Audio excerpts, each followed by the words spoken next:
All right, welcome back to another video here. This is another video on extending admin UI. On the last video, we went through the process of setting up this extension here, where we have another breadcrumb that goes to greeter, and we just have this blank UI page here, and we can decorate it any way we want, but it just says hello for now.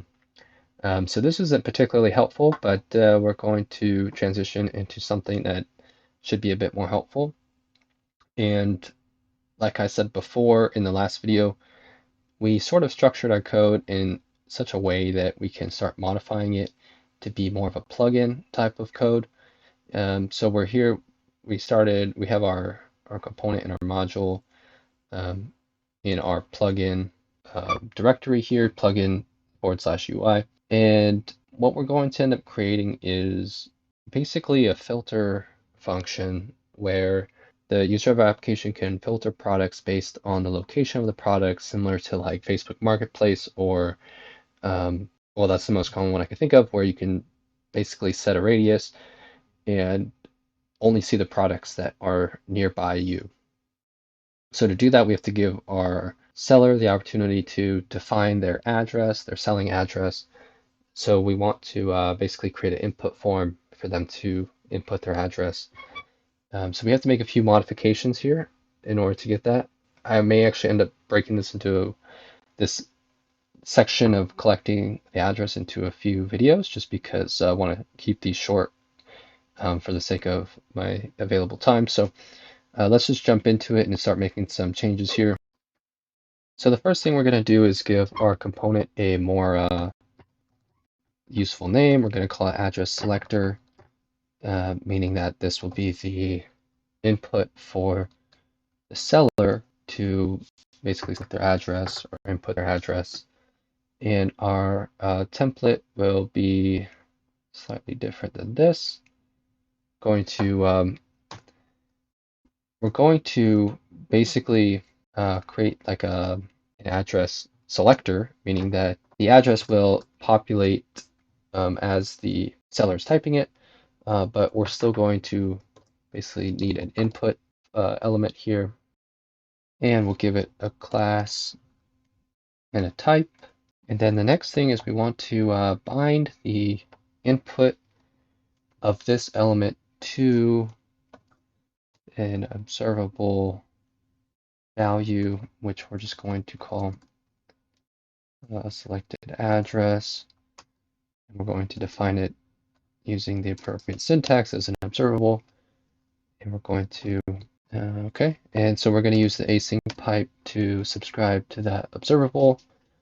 And if there's fresh data, we're going to create a function that accepts that data. So let me just copy this back into this function.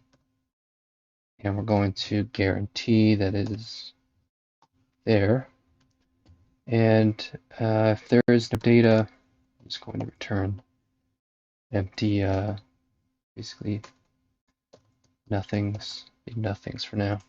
And we're going to give it a template reference variable we can refer to later. And then I'm just going to give it some styling here. Okay, so I think that's looking pretty good so far. The next part is we have to create this function, and we have to actually do some stuff here in the class component. So let's get rid of this, and I'm going to rename this class address selector component, and let's create that function here.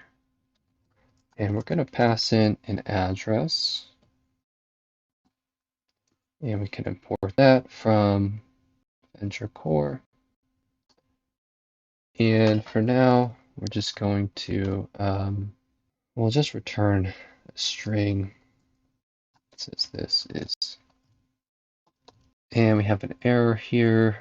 So this component doesn't exist anymore. Now it's called address selector component. We'll just replace this. And then the next thing we need to define is our selected address, which will be defined as an observable. Selected address, observable. Oh, I need to add the reactive extension library, RxJS. Okay, and now we should be able to import it. There we go. All right. I think the last unknown in this sort of template is this address text, and we could pull that in using the view child decorator from Angular, view child, and we're just going to pass in our address text, this one, and we can access it as address text, and we'll just give it a type of any, and we have to quick fix this. Okay. And that should be the three unknowns from our template. We have the map address function, we have the selected address observable, and we have the address text template reference variable there. What did I do here? Oh, it added a missing function. This should just come from Angular core, I think. I don't know why it's not giving me autocomplete. Okay, that was strange.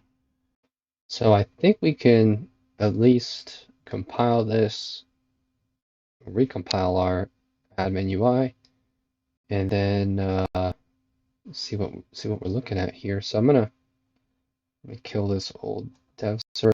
I'm gonna run compile UI command that we set up in our package. So I can just run yarn compile dash UI, and then I'm gonna pause it while it runs, and then I'll restart the dev server, and we'll take a look. All right, looks like we're up and running. Let's cruise over here and refresh. All right, we have a little form input happening here. I don't expect it to be doing anything at this point. Make sure we're not seeing any red.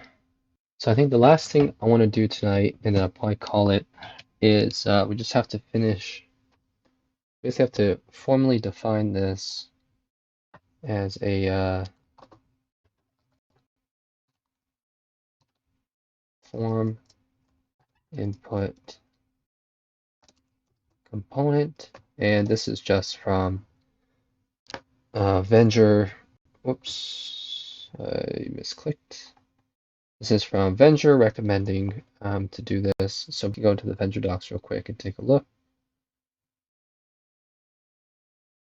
Here, the form input controller is an interface that should be implemented by any component used as a custom input.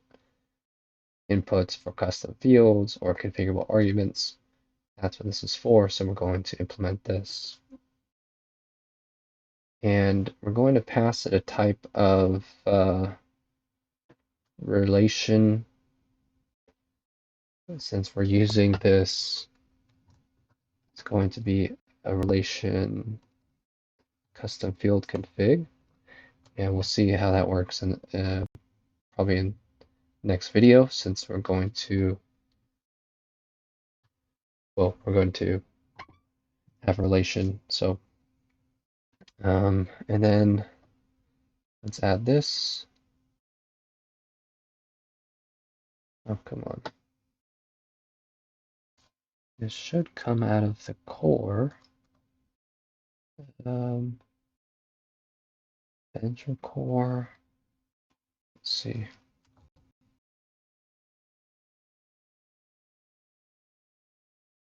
Or the admin UI core, I think.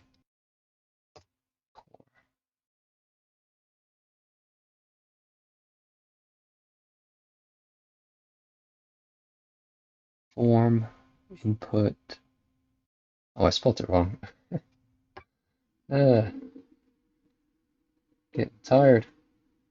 Okay, it's giving me error that we aren't implementing the right form input component, even though I thought we did. Incorrectly implement is missing the following properties. Okay, let's try to fix that. Oh, it added these properties. Okay. All right, well, I think I have to stop here. I'm sorry to leave it on a sort of a cliffhanger, but I have to split these up just for time's sake. Tomorrow we'll make more progress with this. We'll make this actually kind of allow us to actually pick an address. I think we'll get to that point. So we're also going to be using Google Maps API. So if you want to get ahead of the game, make sure you have an API key set up, and we'll plug that in here so that we're auto completing the address as it's being typed in, which is a nice feature. Okay, we'll see you in the next one.